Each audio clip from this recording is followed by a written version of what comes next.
Just fucking do it. Subscribe now. Today, after we get off of the YouTube, we're going to start with building the board, the chairman, and work our way through. We're going to work our way through at least twice and possibly 3 times, depending on the thickness of your lack of comprehension. We didn't used to do it that way. We used to do the board all in the last day and a half. And we used to answer all the questions in the last day and a half. And there were no questions in between.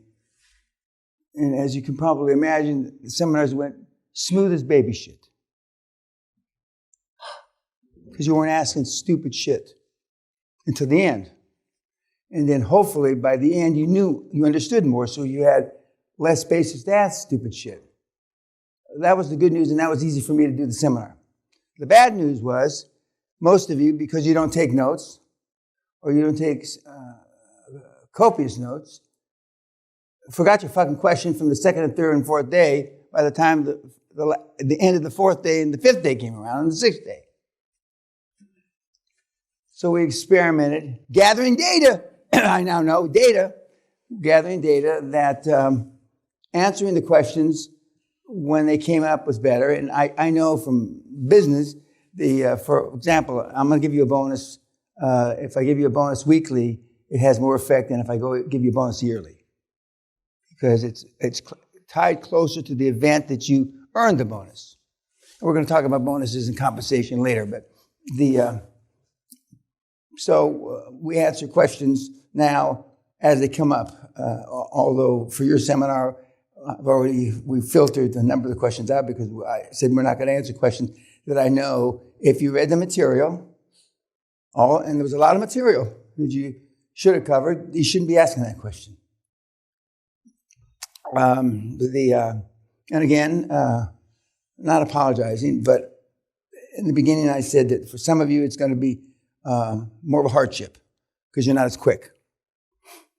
Well, none of you are quick. I mean, we haven't had somebody that, really gifted in here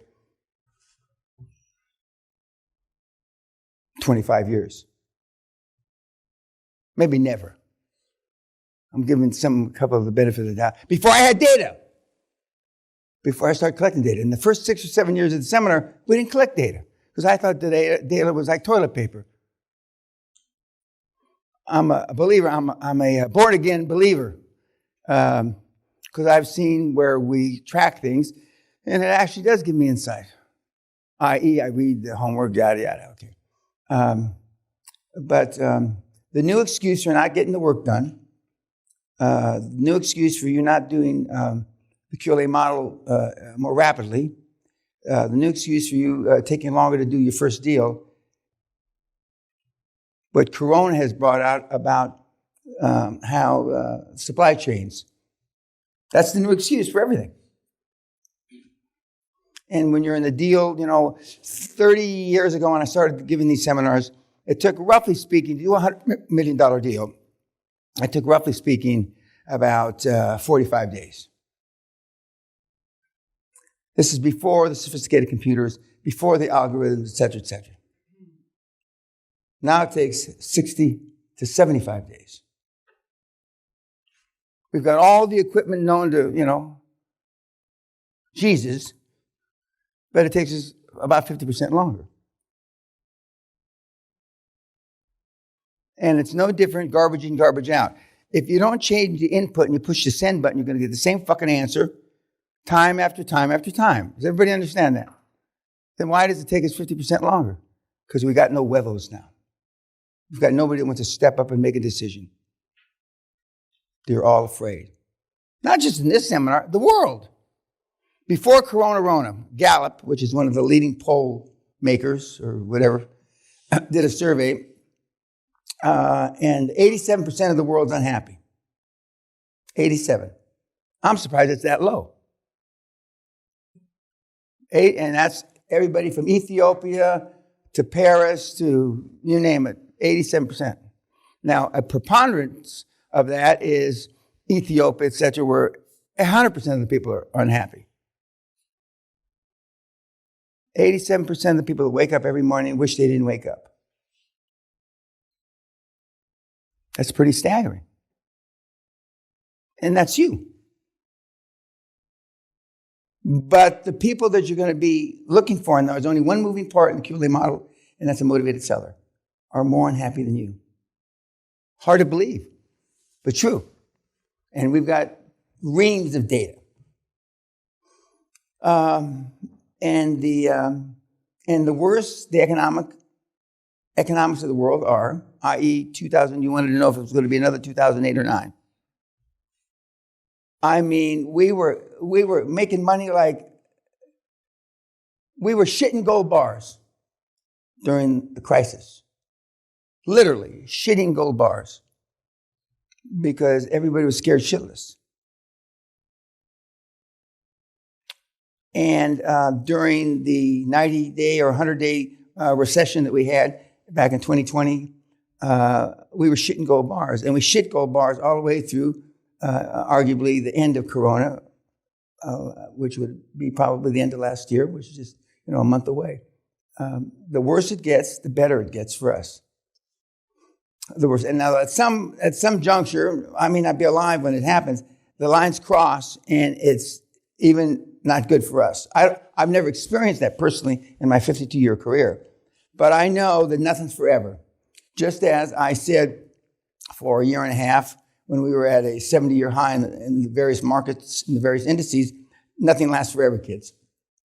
And when Bitfuck went up to 59 or 60, whatever went up to 1,000, nothing's forever, kids. And I said, if you remember, enjoy the ride.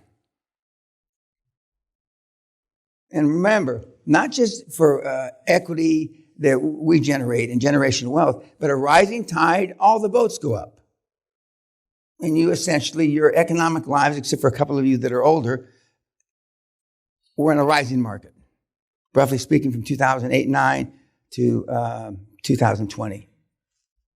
And that interruption was Corona. But we have paid people, smart people at MIT, which I consider smart people, Cambridge, where Sir Isaac Newton came out of, that thought that because we were so sophisticated now, a few months ago, we were going to preclude ever having down markets. Because of this level of sophistication in the algorithms, et cetera, we were never going to have to suffer through or labor through bad times. We had kids that grew up that way. And the kids that, for the most part, dominated the crypto fuck world were from that era, from that ilk. That was their genre. And people like Charlie Munger, who said that Bitfuck was rat poison squared. I'm not sure what that means. But when Charlie utters it, it means something. And a lot of smart people, myself included, although blockchain is the future of the world. That is, blockchain. But that's not crypto fuck. Okay, blockchain, when you differentiate those two things, and of course now we're rallying, everybody says it's going to go to 4 million again. It doesn't matter if Bitcoin went to 4 million. Now, I normally save this for the end, and I showed you the stats vis-a-vis if you use the same Warren Buffett model, you invest all the dividends and all the capital gains back, you got more money than God. Okay? Well, just as with Warren Buffett's example, nobody does that. I don't know one white, black, or yellow man that has ever invested all his dividends and all his capital gains back in the deal, so he got a overall blended return on investment. Nobody does that, but it's a great stat. It's a great stat. The closest we've come to are the people that have been at this, 5 or 10 or 20 years, that have rolled up 1, 2, 3, 4, 5 industries and exited 5 times and then put their money back in. And remember I told you, this model is like stealing candy from a baby or shooting fish in a barrel. And if you have money, it's the mafia model without a gun. Because the real stipulation or the real firm guideline is after a motivated seller, cash flow, free cash flow has to cover debt service. And sometimes free cash flow, will not cover debt service. And you're $50,000 a month short, or $10,000 a month short, or $1 million a month short, depending on how much money you have. And then you can step up like a superhero and connect that dot, and it's even better.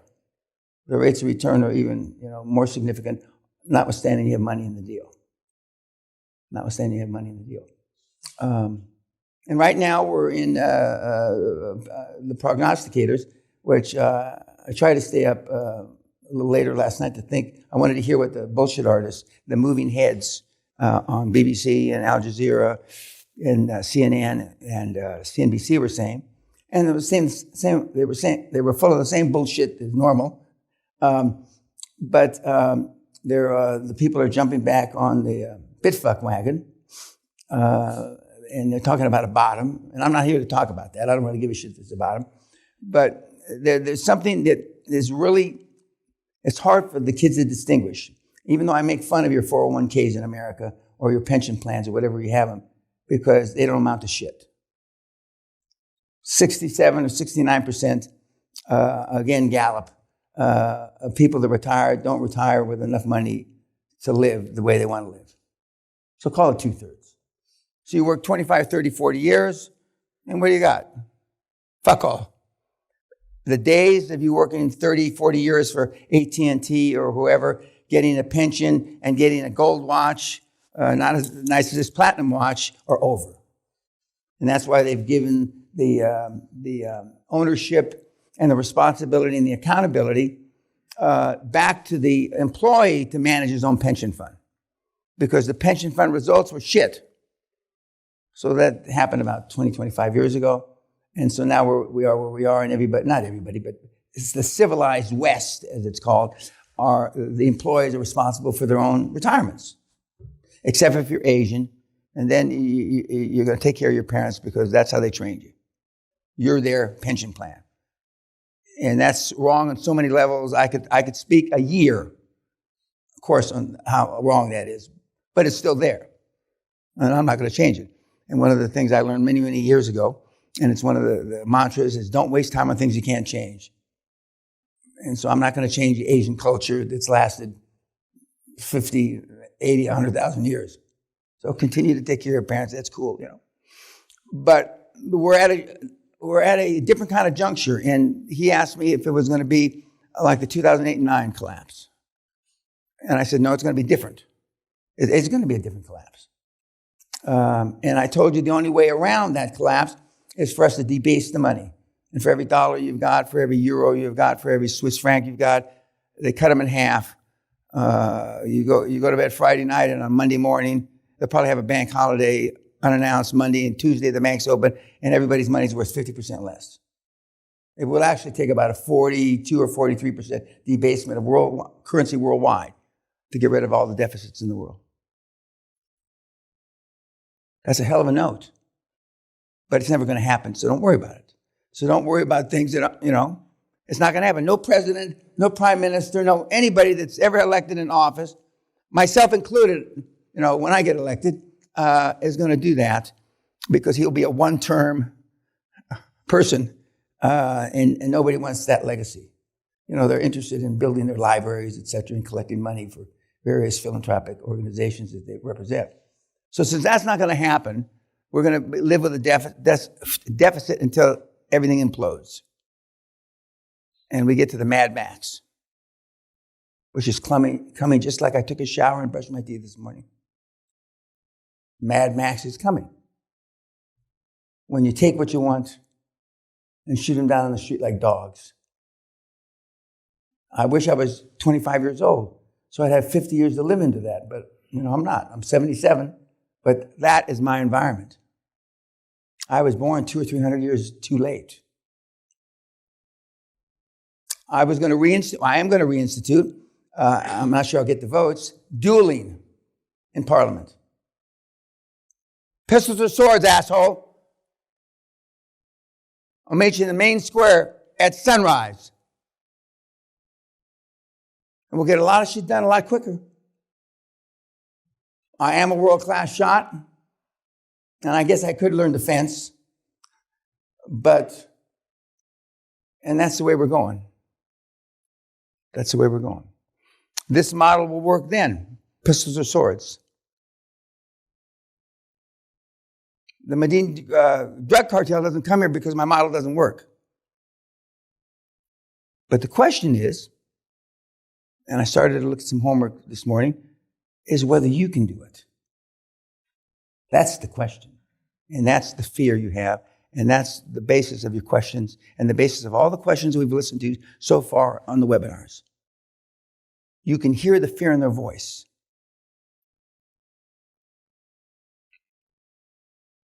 I don't have 1,000 people that will get up here and tell you how it worked, but I certainly have 300 or 400 at this juncture. I have thousands that have made it work, but whether they'll talk to you, that's a whole other thing. That's why that only represents about 20% of the Hall of Fame, because their fear is that you're competition. I know you're not competition, but their fear is that you are competition. So the question starting today, I mentioned late yesterday afternoon, how does this affect me and how do I take direct action for what I'm doing?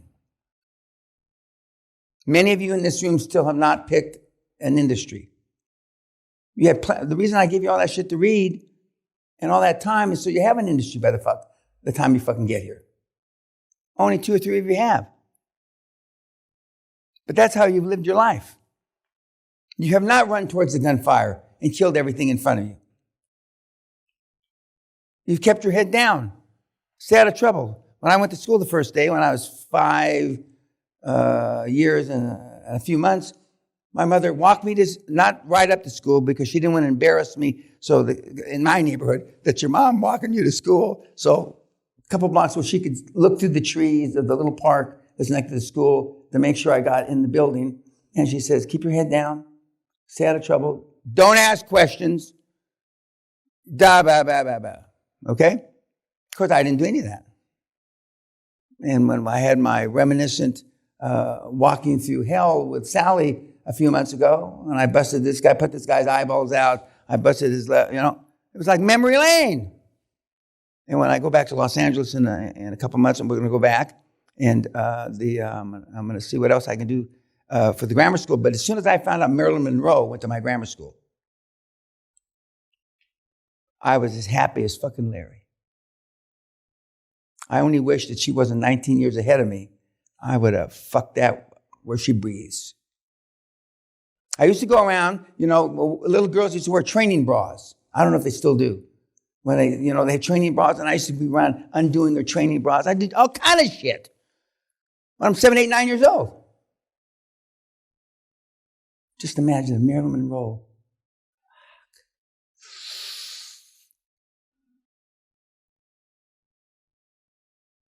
I would have convinced her not to kill herself.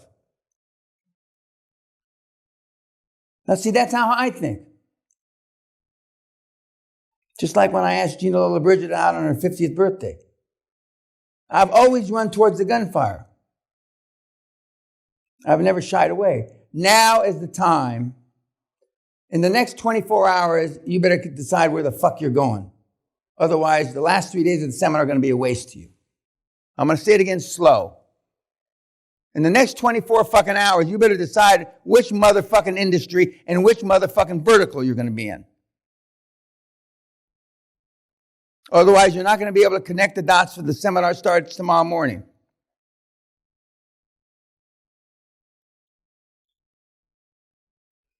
It doesn't take any genius. If it took genius, there'd be almost nobody up there, and there'd be nobody in here. What it takes is the ability to believe in yourself enough to make a decision. Believe in yourself. One of the reasons we have so many Bible thumpers, holy rollers, God botherers, whatever you want to call them, is because they believe in something. I said it yesterday. I've never met anybody in here that has actually seen their deity or higher power. They've sensed them around them, but they've never seen them. And they believe in them on faith, based on faith. And the people that are most successful with this model, based on faith, that it works. I made it work. A lot of kids have made it work. But the question still is, Can you make it work? And the answer is yes.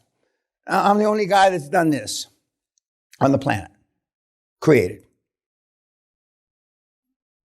And I've been doing it 30 years, almost. We have countless case studies, if you will. I don't like to use that, but case studies. But just because Gabriel can do it doesn't mean you can do it, does it? Nope. Just because Marcus Bauer, your namesake, does it, doesn't mean you can do it. And you know that. And I know that you know that I know it. And that's the fear. And once you overcome that, I mean, even before you do your first deal is really the cement. Okay?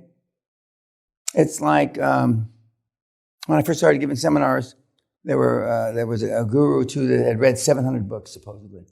And at that time, I had done about 700 or 800 and been involved in 700 or 800 transactions. And what would you rather do? Be taught by somebody who read 700 books or did 700 deals? The best book, I've never read a book on sex, but I'm told the best book on sex isn't like real sex. So a bunch of you have read a bunch of books. And where's that got you so far?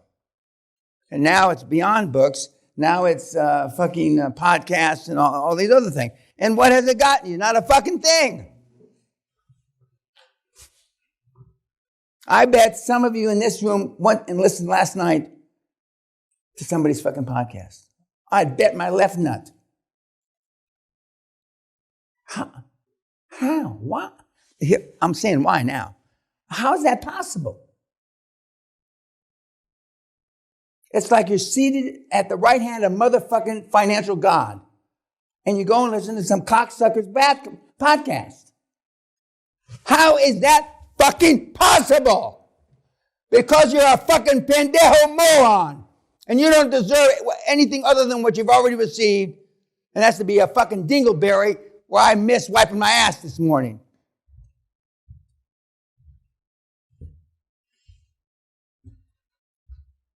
Last night you saw Steve, right?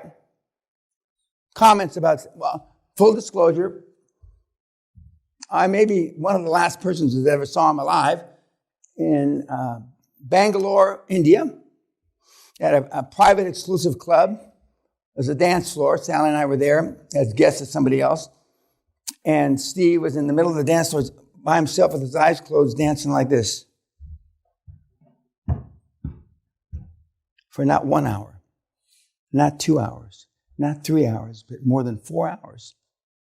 And then finally, when the place was closing down, the general manager came up and says, Mr. Jobs, the band's gone. There's nobody here.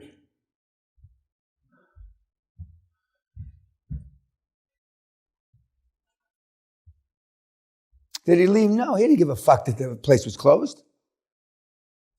Don't confuse me with the facts. Comments, questions about Mr. Jobs? Yes, in the back. Whenever he had an idea that he wanted to execute on, nobody else could sway him from changing his mind pretty much.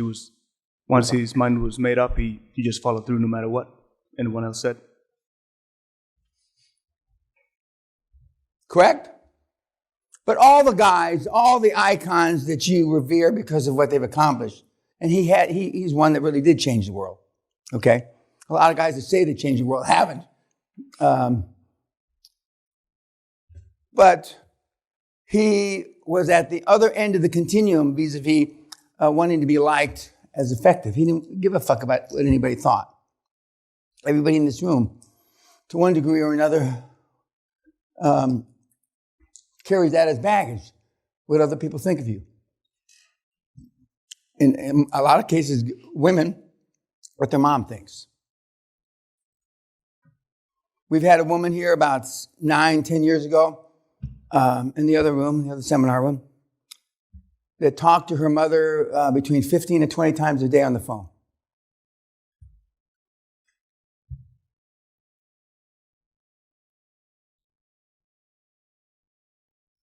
Mother wasn't dying of cancer. Mother was a toxic fucking cunt that should have never been born. And her daughter was a toxic fucking cunt that should have never been born. You can't talk to your mom 15 or 20 times a day about anything productive. The only thing that happens is she makes you as sick as she is. And women, in my experience, are more toxic than men. There's a bunch of good things about gals, but there's a bunch of bad shit too. They are more toxic than men. They never forget or forgive. Never. And every one of us came out of one. Every one of us came out of one. Steve Jobs. What else? Yes, sir. He had so much baggage, but he managed to funnel it in a way, consciously or unconsciously, who knows, that he managed to create something beautiful out of it. Although everyone hated him, the way he was doing it, at the end, he was the one that managed to create something beautiful out of it. Well, I don't know about the beauty. You're reading too much shit into it, but why aren't you that way?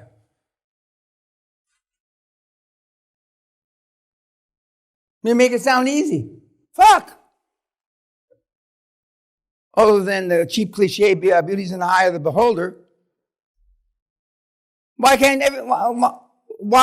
has that ability missed your lifestyle? You're the average of the 4, 5, or 6 people that you spend the most time with. Those 4, 5, or 6 people are normally a mom, maybe a dad, but a mom, an older sibling, a grandparent, right? And how'd that work out for you? It didn't. Or as they say here, it didn't. And I've already gone through some facts that, almost 40% of the people, millennials, don't make as much money as their parents. 35% of men still live at home. I mean, I can go on and on and on and on. Well, I guess that beauty formula doesn't work for everybody. You are who you hang around with. Poorness rubs off. I asked you, what's your parents, grandparents' highest accomplishment? 0, 0, 0, and 0, nothing, nothing, and nothing. And you, nothing.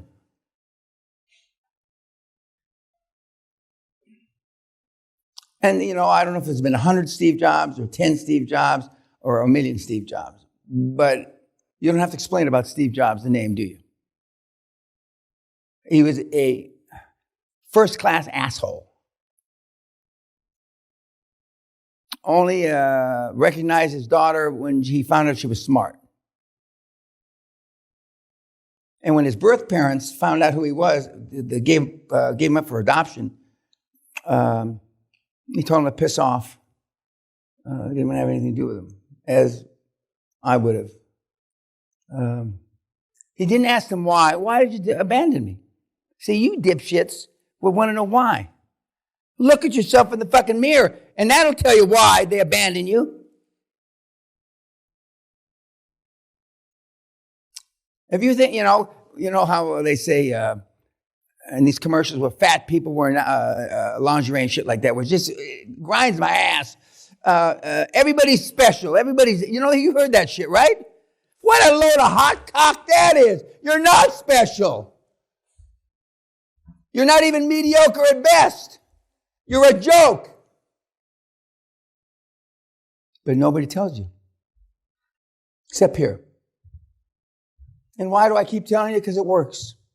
Because someplace down deep in the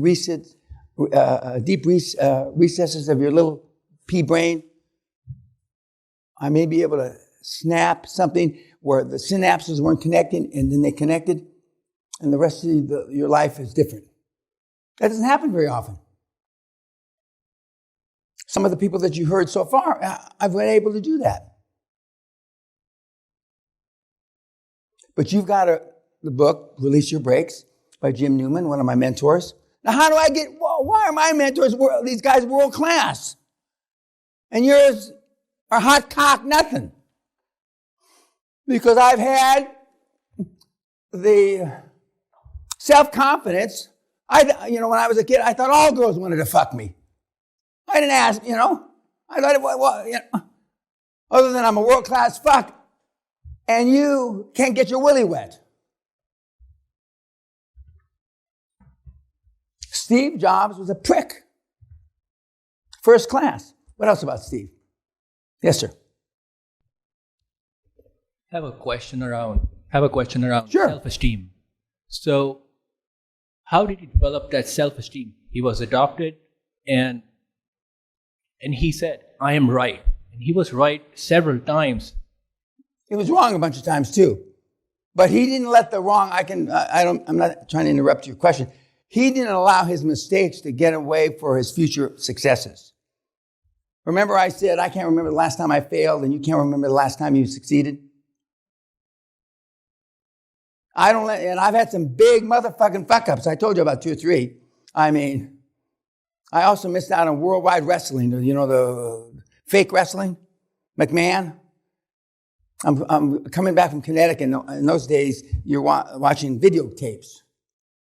And they put in a tape, and he said, "Dan, we can buy these for $10,000 a point or $100,000 a point, whatever it was." So I watched it about 3 or 4 minutes, and there was a guy named Blassie. The wrestler had blonde, white hair. And it was obviously the wrestling was fake. And I said, fucking morons wouldn't watch this. And I was going to buy 7%. And then I said, nah, this will never get off the ground. Just like Nike wasn't going to get off the ground. Just like Microsoft wasn't going to get off the ground. I got a whole list of them. Sally's got a list of them. But getting back to your question, because Steve was arrogant enough to think, not to think, but to know that his shit didn't smell. Just like me. He was selfish, just like not you. What are you taught when you grow up? Not to be selfish, right? Instead of like the Spartans, they throw you in a pit. If you're not a perfect child, they throw you in a pit between your 6th and 8th birthday. I could throw kids in a pit easy peasy. I wouldn't even bat an eyelash. You'd have to think about it. You'd still be motherfucking spreadsheeting it. Because you want to be liked more than effective. You don't want to engage in self-deprecation. And I don't suffer from empathy, sympathy, or guilt. I'm going to say again, I do not suffer from the diseases of empathy, sympathy, or guilt. And everybody in this room does. It's a lot easier for me to make a decision than you. I mean, the things that, just like the questions.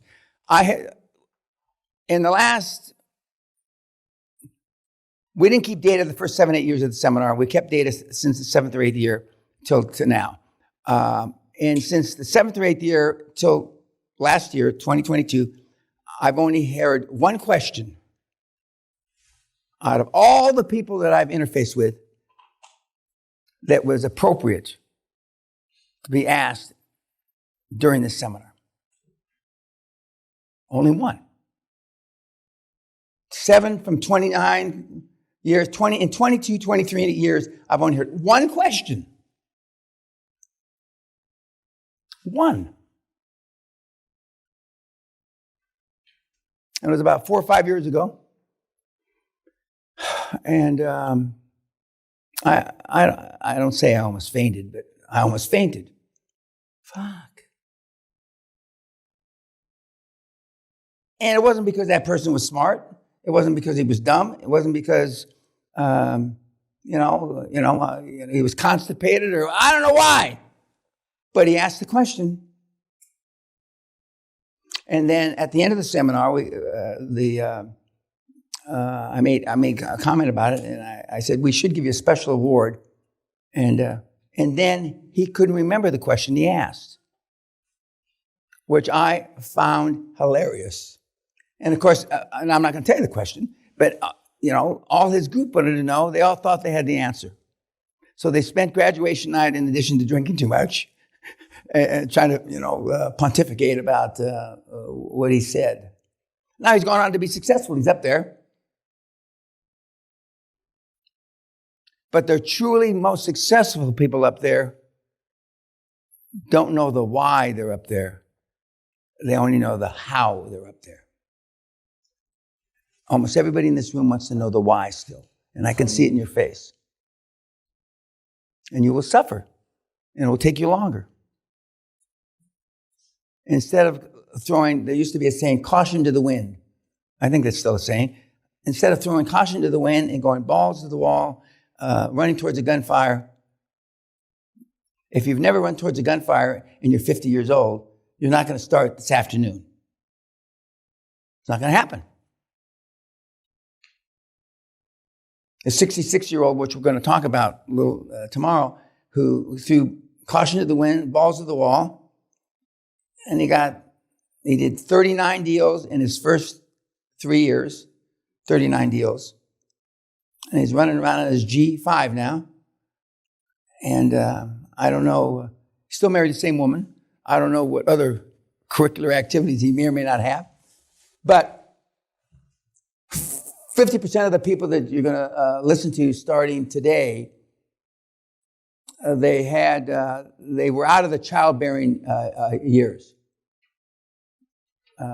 Peter Haraszti, the Hungarian, has had 3 more kids, and his wife was supposed to be barren. Andres Milder has had 2 more kids, and 15 years ago was the last kid.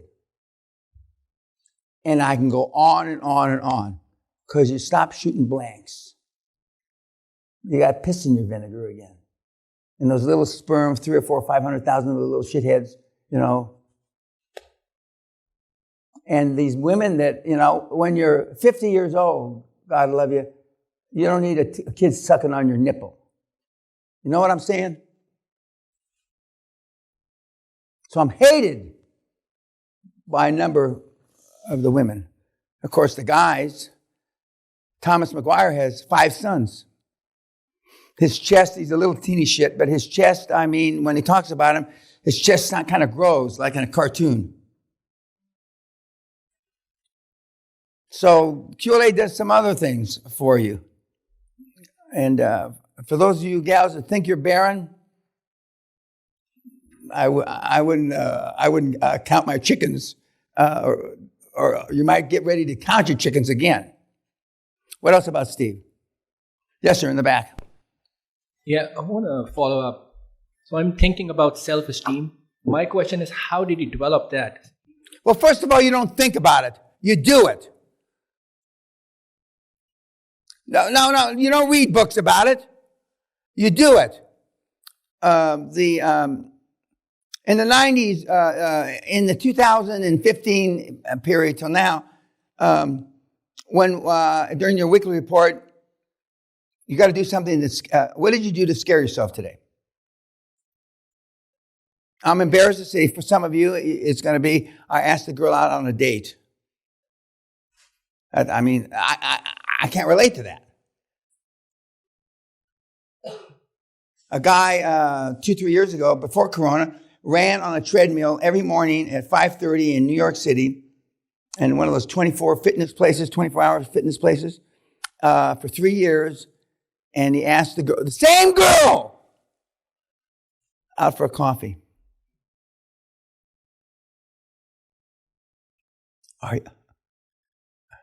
When I say we're at the depths, we're through. And she said no. Fuck. I can't even relate to that. First of all, nobody ever told me no. When on my 50-year high school reunion, several years ago, Sally and I are there, and the guys are all vain, so they're not wearing their glasses. And my first wife, blonde hair, big tits. Sally, blonde hair, big tits. And so a guy that used to play professional football, he was captain of the Philadelphia Eagles football, a great athlete. And he thinks Sally is my first wife that he met at my 20-year high school reunion, and Sally's there at my 50-year high school reunion. And the girls would come up and say, are you taking care of Dan? Not 1, not 6, not 8, 15 or 20. And Sally says, after about the fifth, what the fuck is this? Well, I'm taking care of you. Well, they want to know if you're taking care of me. And about half of them said, Dan never understood the word no. I'm going to say it slow for you, Dance. Dan never understood the word no. Still don't. There's a slide coming up tomorrow or the next day. KNOW, knowing when to say no. Steve Jobs said, say no 1,000 times. I don't know if the Steve Jobs movie you saw last night, there's 3 different ones, was the one where he took all the stock back from these employees when they were going over the stock option plan about a week or 10 days before they went public. Was that in your movie? Okay. Well, he took all the shares back. He went up to the Woz, the co-founder. What is this? He says, these are the 86 people that were getting stock in the public offering. And he picked it up and tore it up. No, we're not giving any fucking stock away. Handshake deals. He had 86 handshake deals, apparently. That's the real world.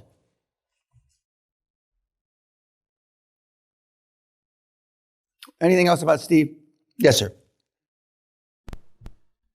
He refused to give credit to anyone other than the people who, performed the most. At the end of the movie, or twice when Woz wanted him to give credit to someone who he called a B player. He, no matter what, would refuse to, Woz is a mentee of one of my mentees now, the Woz. We're going to see his picture with some of my mentees from 4 or 5 years ago. The Woz. But hardly a man or woman that's ever been in this seminar that has seen the movie about Steve Jobs is willing to do what Steve did.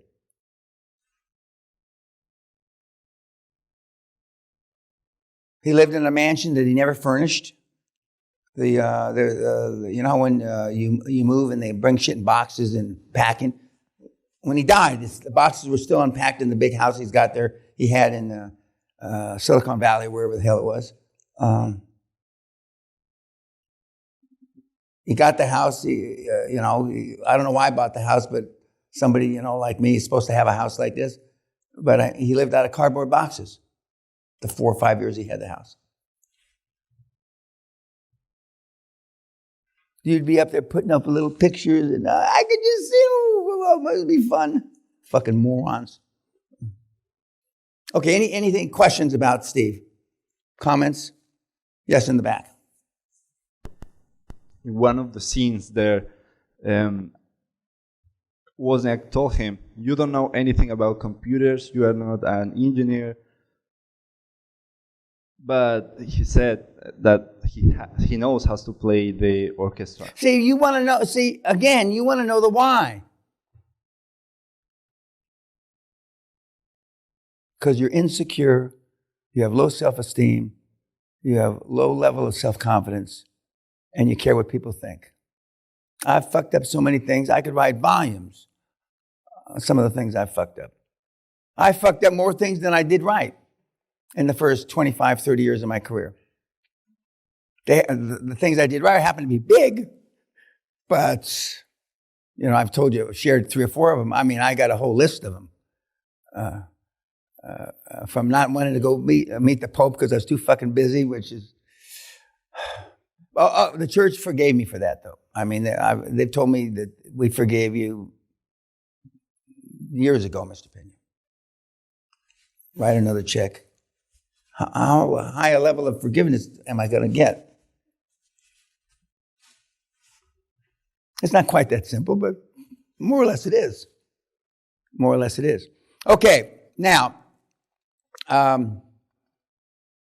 the end of the seminar, I don't do this anymore, but when you can see various other people on these movies of these icons that changed the world.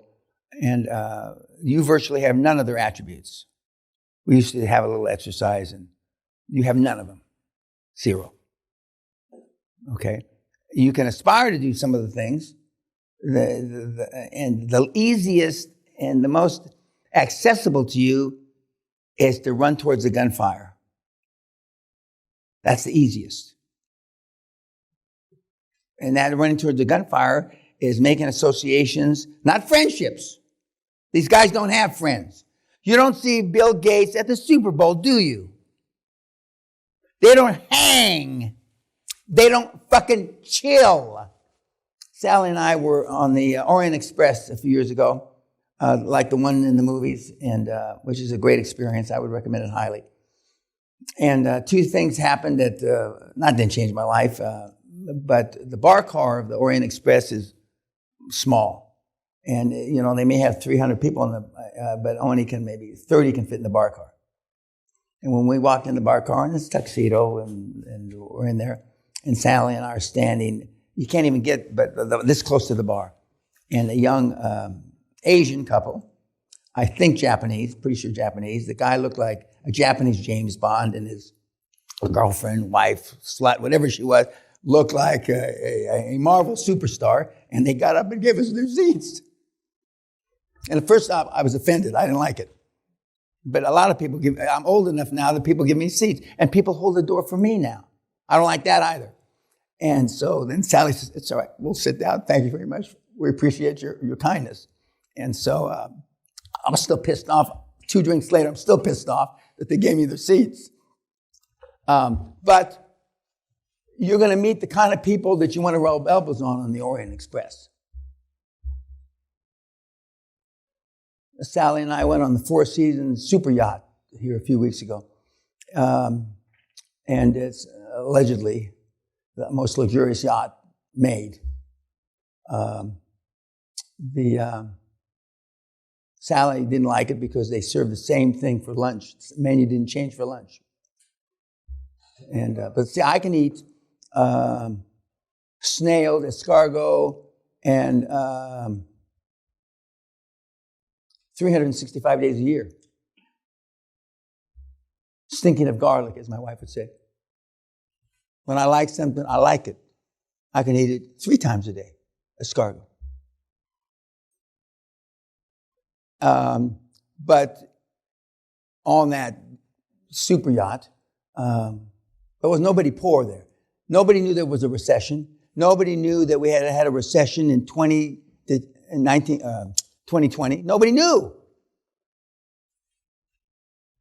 Literally, nobody knew. Because it's a different world. Now, some people that were there saved their whole life to be on that trip because it was about 3 or 4 or 5 times more expensive than any other cruise kind of thing that we've ever experienced. But that's why I say, get lawyers you can't afford. Join a club that you can't afford.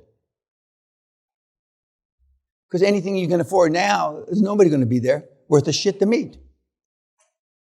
And when you join these clubs that you can't afford, and they're going to want you to be on the Christmas committee, the Hanukkah committee, the golf committee, blah, blah, blah. No. There's only 2 committees that you will entertain, and if you press it hard enough, you'll get on them. The membership committee and the finance committee are the only 2 committees of any club on the planet that you want to have anything to do. The membership and the finance committee. And then you can not cherry pick, but kind of cherry pick who the members are and who you want to try to get close to. It's like the first time I met Costa Grazos. We're in a big meeting in a room about twice as big as the area that you're sitting. And there were 11 or 12 or 13 individual meetings around tables, round tables. And Mr. Grazos would shuffle along and he would say, it didn't work in 38, it won't work now. Didn't work in 64, it won't work now. Didn't work in 79, it won't work now. And so then he leaves. And I said, who's this little guy? He says, that's the CEO of Manassas Shipping Lines. So that very afternoon, and this is before security and before the electronic metal detectors and all that shit, I started at the bottom floor of Olympic Tower, and I worked my way up until I found his office. Bless you. And when I found his office, fortunately for me, the door was ajar to his secretary's office, and you can see through his secretary's office to his office, about where that screen is. And so I said, I'm here to see Mr. Glassos. And she said, as most good personal assistants would say, do you have an appointment? He says, no. But I looked through to him, and then he said, and I walked into his office, and he had a banana and an apple. I still remember this. I can see that banana and apple as if it was really here on a plate, and that was his lunch, going to be his lunch. And I instantly recognized it, and I said, I know it's last minute, sir, but can I buy you lunch? He said, yeah. And so we, Le Grand Oui, which is a great restaurant, I recommend it highly, which is right across the street from Olympic Tower. But we went to the men's room first, and most of the advice that he dispensed to me were while he was taking a pee in the urinal. And that time, I remember he said, and I just introduced myself, Mr. Peña. He never called me anything but Mr. Peña, ever. I started by calling him Mr. Glassos. Then I called him Constantine, and then I called him Costa at the end of his life. And he said, as he's taking a pee, he says, use it before you lose it, Mr. Peña. Didn't even know me. That's great fucking advice, guys. Use it before you lose it.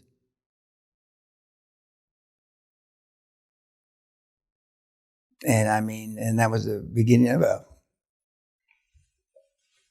unique, terrific relationship that I had for several years with the old man. But I went out of my way. You wouldn't have chased him down in the building. Now, because of security, I know, excuse me, sir, right then I would have done it because I know that I probably couldn't get to where he was because of security now.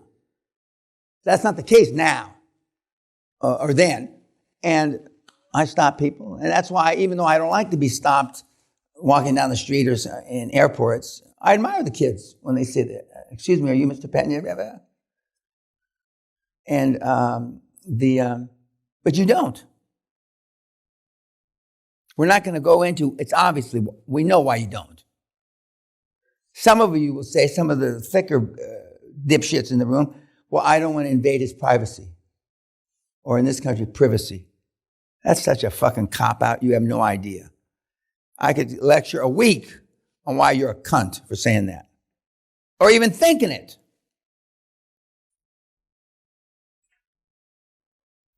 But Jobs, really Kroc first, these are guys that changed the world. And the other people you're going to see through the rest of the week changed the world.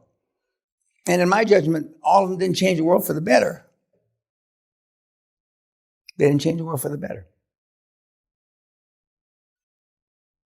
Any other questions, comments about Mr. Jobs? Okay, thank you, Kat.